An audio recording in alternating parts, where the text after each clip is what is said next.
السلام علیکم، میں ڈاکٹر حسنین جاوید اور آپ دیکھ رہے ہیں میرا ڈیجیٹل چینل۔ ہمارے ملک میں دو ہی مراکز ہیں جہاں دھاندلی ہوتی ہے، امتحانی مراکز اور انتخابی مراکز۔ دونوں میں کئی قدریں مشترک ہیں۔ مثلا دونوں میں اسکول یا کالج سینٹر ہوتے ہیں، دونوں کی نگرانی ٹیچرز ہی کرتے ہیں، دونوں جگہ پرچہ شروع ہونے سے پہلے ہی آؤٹ ہو جاتا ہے، اور پھر شور شرابہ یا احتجاج کی صورت میں کبھی گریس مارکس دے کر پاس یا منتخب کروا دیا جاتا ہے، ورنہ پرچہ یا نتیجہ مائنس ہو جاتا ہے۔ اب کی بار جیسے ہم گریس مارکس دے کر اس نظام کو آگے بڑھا رہے ہیں، اس سے ایک ریٹائرڈ نظام یا یوں کہوں کہ ہائیبرائڈ پلس تو آگے بڑھ رہا ہے، لیکن اس سے ملک اور نظام دونوں کمزور سے کمزور تر ہو رہے ہیں۔ اس لیے پاکستان میں جمہوریت نہیں بلکہ مجبوریت ہے، کیونکہ فقط انتخابات کا ڈھونگ رچانے کا نام جمہوریت نہیں ہے۔ آپ نے پیر پگاڑا صاحب کی بات سنی، انہوں نے بالکل صحیح فرمایا کہ 50-60 ارب روپے لگا کر بتایا گیا کہ عوام پاکستان میں کتنی مجبور ہے، عوام کے منتخب نمائندگان حکمران نہیں بنتے۔ اس سے پتہ چلا کہ پاکستان میں عوام کے مینڈیٹ کی کتنی توہین کی جاتی ہے۔ یوں جمہوریت جب عوام کو ان کے مینڈیٹ کے مطابق ان کا وارث دیا جائے تو تب جمہوریت کہلاتی ہے، ورنہ جمہوریت تو نہ ہوئی۔ تو اس کے مطابق پیر پگاڑا صاحب نے بالکل صحیح کہا۔ لیکن ہمارے ہاں وقت سے پہلے دو خاندانوں میں اس بات کا چرچرا ہے کہ میرا ابو چوتھی بار وزیر اعظم ہوگا اور میں وزیر اعلیٰ۔ دونوں جانب ایک بچہ جمہورہ خود کو وزیر اعظم بنانے کی اور ابا جی کو صدر بنانے کی خواب دیکھتا ہے، لیکن پہلی بار عوام نے بڑی تعداد میں نکل کر ان خواہشات کے تابع جماعتوں کے منہ پر ووٹوں کے ذریعے زرناٹے دار تھپڑ رسید کیا ہے، جس سے ان کے کم سے کم آدھی خواہشات ادھوری رہ گئیں، اور آگے کئی مہینوں تک زرناٹے دار تھپڑ رسید ہوں گے۔ ایک بی بی کے ابا چوتھی بار وزیر اعظم بننا تو دور، بمشکل ووٹ مینج کر کے رکن اسمبلی بنے، تو دوسری جماعت کے بابو اب تو کیا اگلے کئی برس وزیر اعظم نہیں بن سکیں گے، اور ان کے والد محترم کے صدر بننے میں بھی بہت زیادہ اختلافات ہیں۔ اس بار کی حکومت سازی کو جوتوں میں دال بانٹنے کے مترادف قرار دیا جائے تو غلط نہیں ہوگا، کیونکہ 77 جماعتیں مل کر بھی ایک جماعت کے آگے بے بس ہیں، جس کا منظر دوسرے دن بھی قومی اسمبلی میں نظر آیا، جہاں آج اسپیکر اور ڈپٹی اسپیکر کا انتخاب ہوا، جس میں کئی جماعتوں کے مشترکہ امیدوار ایاز صادق 199 ووٹ لے کر اسپیکر منتخب ہوئے، جبکہ سنی اتحاد کونسل کے عامر ڈوگر نے 91 ووٹ حاصل کیے۔ اسپیکر نے اپنا عہدہ سنبھالا تو عامر ڈوگر نے اپنے تقریر کے دوران نو منتخب کو یہ کہتے ہوئے آئینہ دکھایا کہ جناب والا، 7 جماعتوں کی مدد اور مینڈیٹ میں ڈاکہ مارنے کے بعد 199 ووٹ لے سکتے ہیں، لیکن میں اکیلے اپنی جماعت کی مدد سے 91 ووٹ لیے ہیں۔ اس لیے خوشیاں مت منائیں، یہ اسمبلی افتتاحی نہیں بلکہ تعزیتی اجلاس ہے، کیونکہ ہمارا نشان چھین لیا گیا۔ اس کے باوجود لوگوں نے جوتے، گھڑیاں، بینگن، ڈھول ڈھونڈ ڈھونڈ کر ہمیں ووٹ ڈالا ہے۔ ہمیں اس پاکستانی نوجوانوں نے ہمیں اس اسمبلی میں بھیجا ہے۔ قومی اسمبلی میں یہ بھی عجیب صورتحال ہے کہ تحریک انصاف والے مینڈیٹ چور کے نعرے لگاتے ہیں، مسلم لیگ نون کے ارکان غصہ کر جاتے ہیں، مارنے کے لیے آگے بڑھتے ہیں، پیپلز پارٹی والے چپ چاپ سنتے رہتے ہیں، انجوائے کرتے ہیں اس کو، میوزک کو وہ خوشگوار موڈ میں، اور اس لیے کہتے ہیں نا کہ جمہوریت بہترین انتقام ہے، تو ان کے لیے واقعی اس ٹائم پہ جمہوریت بہترین انتقام ہو گیا کہ ایک اکثریتی جماعت جو اقلیت بن گئی، اور جو اقلیتی جماعت تھی جس کو اکثریتی بنا کے پیش کیا، اور درمیان میں صدر آصف زرداری کی پارٹی، یہ مل کر اب اس وقت صرف ہنس رہے ہیں ان پر جنہوں نے یہ کہا تھا، یعنی شہباز شریف کی بات کر رہا ہوں، کہ وہ زرداری کو سڑکوں پر گھسیٹیں گے۔ اب وہ ساتھ ان کے جو ہے وہ ریکویسٹ کرتے ہیں کہ ہماری حکومت میں آ جائے۔ پیپلز پارٹی والے چپ چاپ سنتے رہے، اب سنتے جا رہے ہیں، بلکہ صورتحال پہ باقاعدہ ہنستے بھی ہیں۔ نون لیگ کے دفاع کے لیے بھی پیپلز پارٹی آگے نہیں آتی، جس سے اس اتحاد کے پائیدار ہونے کا اندازہ لگایا جا سکتا ہے۔ حکومتی اتحاد کے لیے شاید روایتی اسمبلی ہوگی، لیکن تحریک انصاف کے لیے روایتی اسمبلی ہرگز نہیں ہے۔ پی ٹی آئی ارکان پر کسی قانون سازی یا حلقے میں ترقیاتی منصوبوں کا بوجھ نہیں ہے، بلکہ ہر رکن قومی اسمبلی پر اس بات کا بوجھ ہے کہ وہ قیدی نمبر 804 اور عوامی مینڈیٹ سے متعلق کتنی بات کرتا ہے۔ یہ کل بوجھ ان کے اوپر ہے۔ اس کے علاوہ ان پر کوئی بوجھ نہیں ہے. اب تو یہ بوجھ بھی ان سے ہٹ گیا کہ کوئی آدمی ان سے یہ کہہ دے کہ حلقے میں آپ نے کیا کام کیا. بس صرف عمران کا نعرہ قیدی نمبر 804 ان کی تقدیر بنا چکا. اور یہ ظاہر کرتا ہے کہ قومی اسمبلی کے ہر اجلاس میں نون لیگ والوں کی جان حلق میں اٹکی رہے گی. قومی اسمبلی کے ابتدائی اجلاس کے پہلے 2 دن عمران خان کا نام بھاری رہا. پہلے عامر ڈوگر، پھر محمود خان اچکزئی اور آخر میں جنید اکبر کی تقریر نے بتا دیا کہ یہ ایوان کیسے چلے گا. آج خیبر پختونخوا اسمبلی میں بھی تحریک انصاف اور سنی اتحاد کونسل کے امیدوار علی امین گنڈا پور بھاری اکثریت سے خیبر پختونخوا کے وزیر اعلیٰ منتخب ہوئے.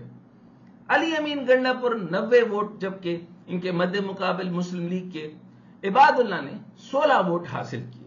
علی امین گنڈا پور نے آج حلف اٹھانے کے بعد انتہائی پرجوش خطاب کیا، جس میں انہوں نے تمام جماعتوں کو یہ دعوت دی کہ اگر کسی کو ہمارے مینڈیٹ پہ شک ہے تو میں خود کو پیش کرتا ہوں، آئیں ہمارے حلقے کھولیں، فارم 45 کو کھولیں، جو مینڈیٹ چوری ہوا ہے قوم کے سامنے لائیں گے.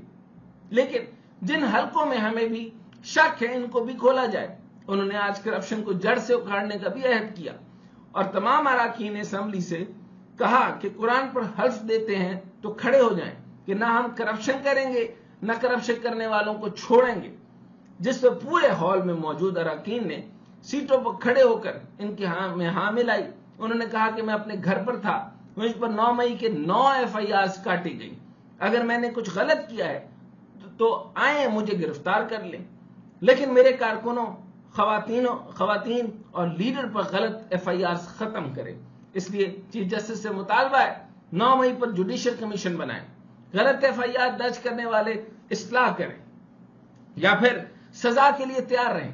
ثانیہ 9 مئی کے بعد اختیارات کا ناجائز استعمال کرنے والوں کے خلاف آج ایک اہم ڈیولپمنٹ اسلام آباد ہائی کورٹ سے بھی سامنے آئی ہے، جہاں عدالت نے انتظامیہ افسران کو سزا دے کر ایک مثال سیٹ کی ہے.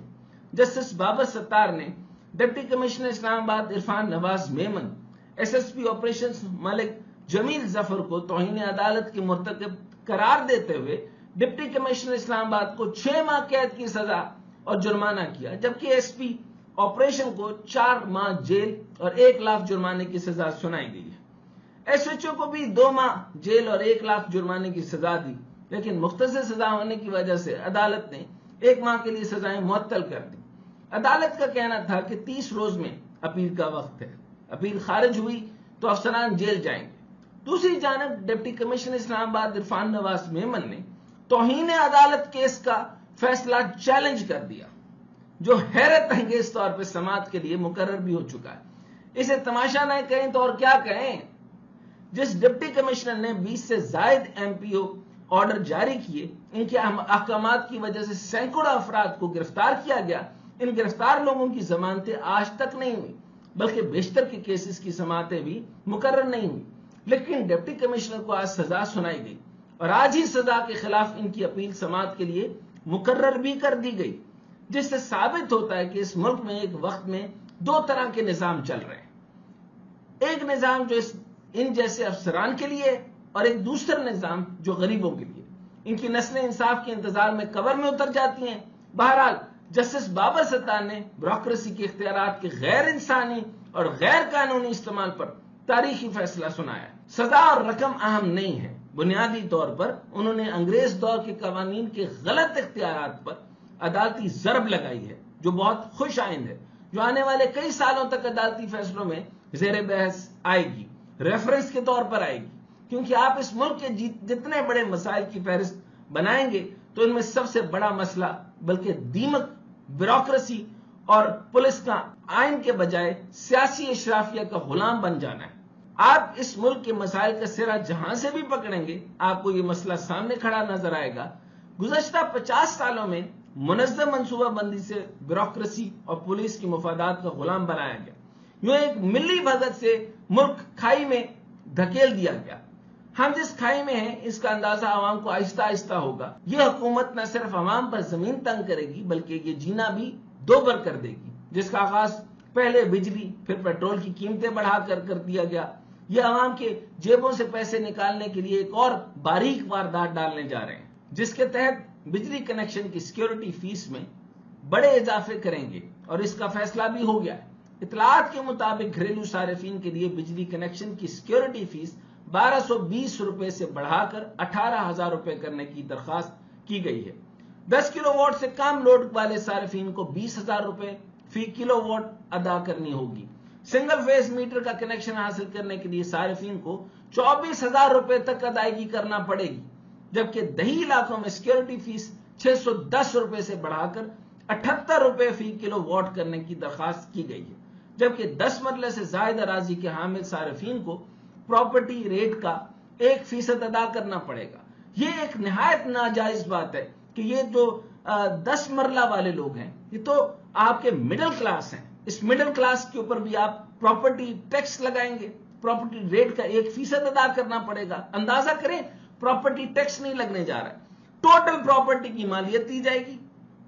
اس کو آج کی یعنی کسی آدمی نے، غریب نے کسی اچھے پرانے دور میں آج سے 30 سال پہلے لیا، لیکن موجودہ ریٹ میں اگر اس کا وہ 7 کروڑ کا گھر بنتا ہے پراپرٹی کے حساب سے، تو کیا اس غریب کو جو ہے وہ اس طریقے سے ٹیکس لگایا جائے گا؟ یہ کتنی بڑی زیادتی اور یہ کتنا غلط طریقہ اور یہ کتنی باریک واردات ہے۔ میں مسلسل اس بات کو، جملے کو بار بار آپ کو دے رہا ہوں کہ آپ یہ باریک وارداتی ہیں۔ IMF کو پیسہ جمع کر کے دینا ہے، وہ آپ کی جیبوں سے کیسے نکالتے ہیں اس کے قانونی اور عجیب و غریب طریقے نکال کر، یہ ایک آپ کے سامنے ایگزامپل میں بتا رہا ہوں کہ پراپرٹی ریٹ کا 1% ادا کرنا پڑے گا۔ تو تمام لوگ، تمام متوسط لوگ جنہوں نے 16 گریڈ میں جابز کی، 14 میں کام کی، جنہوں نے محنت مشقتیں کر کے اپنے پرکھوں کے پیسے جمع کر کے کہیں اسے کمیٹیاں ڈال کے، جیسے جیسے انہوں نے غریبوں نے پیسے جمع کیے، انہوں نے 10 مرلے کا یا 5 مرلے کا گھر بنایا، تو آپ ٹوٹل پراپرٹی ریٹ کا ایک ایکومولیٹو بنائیں گے جو آج کے حساب سے اس کی رقم ہوگی، اور اس ریٹ پر آپ کو 1% ادا کرنا پڑے گا ٹیکس کی مد میں۔ کمرشل اور چھوٹی صنعت کی فیس 2010 سے بڑھا کر 57,000 روپے فی کلو واٹ کرنے کی درخواست دے دی گئی ہے۔ تو اس پر مجھے یہ بتائیے کہ کس طرح سے میری صنعتیں چلیں گی؟ چھوٹی صنعتوں والے تو رل گئے، مر گئے، وہ کیسے چلیں گے؟ جوتے والے کیسے چلیں گے؟ چھوٹے چمڑے والے کیسے چلیں گی؟ چھوٹی صنعتیں کیسے بنیں گے؟ پلاسٹک بیگ والے کیسے بنیں گے؟ پیپرز بیگ والے۔ یہ چھوٹی صنعتوں نے تو انقلاب لانا تھا، ان کے اوپر آپ جو ہے وہ 2,000 سے بڑھا کر ان کو 57,000 فی کلو واٹ کی جو ہے وہ بجلی دیں گے، تو آپ نے غریب کو مارنے کا فیصلہ کر لیا ہے۔ نہیں ہو سکتی ترقی اس طریقے سے، اور اس طریقے کی ترقی آپ نے کرنی ہے تو آپ کے حکمرانوں کو قوم اٹھا کے اتار کے نیچے پھینک